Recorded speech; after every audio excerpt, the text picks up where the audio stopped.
"13 Hours," the newest flick by Michael Bay, is coming out here in the very near future. Now, needless to say, I do enjoy most of Michael Bay's films if you exclude all of the TMNT movies and almost all of the Transformer flicks. That being said, I like action flicks, I like movies about guns and action, so 13 Hours is kind of my type of film. And as we were looking through some of the production stills, some of the trailers, we noticed that their gear they're wearing is actually really good for airsoft. So we took one of the photos of John Krasinski and we thought we'd build out gear similar to what he is wearing, as you can see from the photo here. A couple things to remember. Number one, this is a Michael Bay flick. You're not watching it for gear accuracy or gun accuracy. You're watching it to see explosions. Hopefully there will be no Transformers in this movie. And let's be honest, do police in Miami really drive Ferraris? They don't.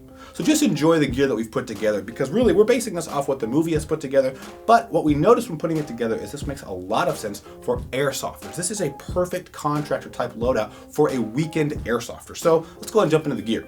Michael Bay actually got it pretty right. This M4, the way they have it set up in the picture at least, is a really nice way to set up an M4. It shoulders really well. You have the foregrip up here by Magpul. I have a Magpul stock on here, and then I have this flashlight, so I'm able to shoulder the rifle, have really easy weapons manipulation, and with this replica EOTech, it actually co-witnesses really well with that angled front sight up here. This is the KWA KM4 wrist, and if you're not familiar with KWA, you might want to be. Their guns are really nice. This is the full metal version of the M4 with their really high quality gearbox, so not only am I getting a good airsoft gun, but all of the accessories on here really make this gun perform really well in the right hands. So for the gear that he was using, he's actually using a pretty standard plate carrier, like this one here.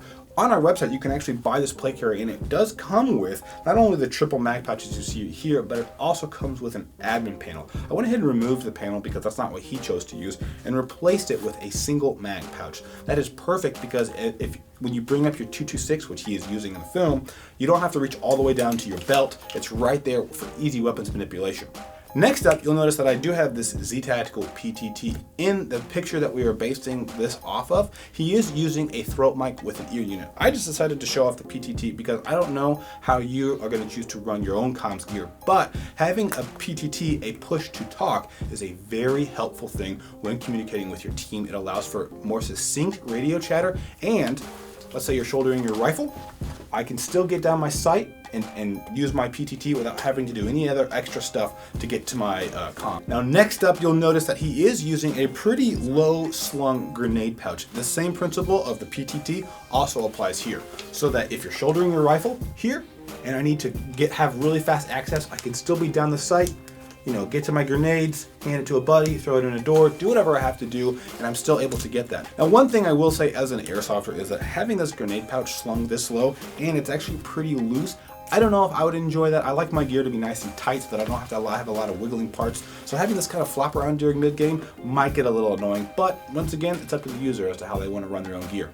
Alright guys, so this plate carrier also comes with an additional vertical utility pouch on the back here, and that's where I've thrown in any comms gear or any extra batteries or BBs, and I have that on the back because I don't want that in my way as I'm trying to get to the primary stuff I need here, my mags, my radio, and my extra pistol mount. So be sure to check this out. This is a really good deal because you're not only getting the plate carrier, but you're getting all the pouches you'll need. In the trailer, he's actually using the Sig Sauer P226, and here we have the Wii Tech version. If you're not familiar with this gun, in real life it's chambered in 9mm, and this is a really nice firearm. It does have the serrations on the slide for easier weapons manipulation, and for airsoft, this can help you kind of stand out a little bit from the 1911 crowd that currently exists. Now moving on to what they're wearing on their belt, they are using a duty belt attached to a drop leg holster. That's a really nice way to run a secondary because it's not attached to the belt that's holding up your pants.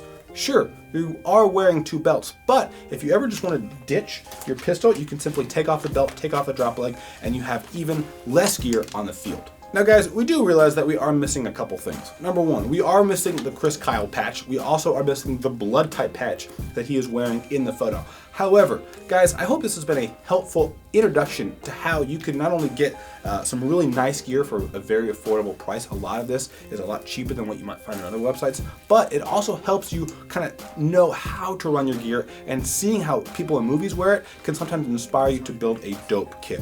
Guys, if you watch 13 Hours, let us know what you think in the comments below. I'm pretty excited about the film. I hope you guys are too. If you have any questions, please let us know in the comments below. And bonus points for anybody out there who can tell me what pistol the driver is using in this photo still from the trailer. And an additional bonus point if you don't use IMFDB.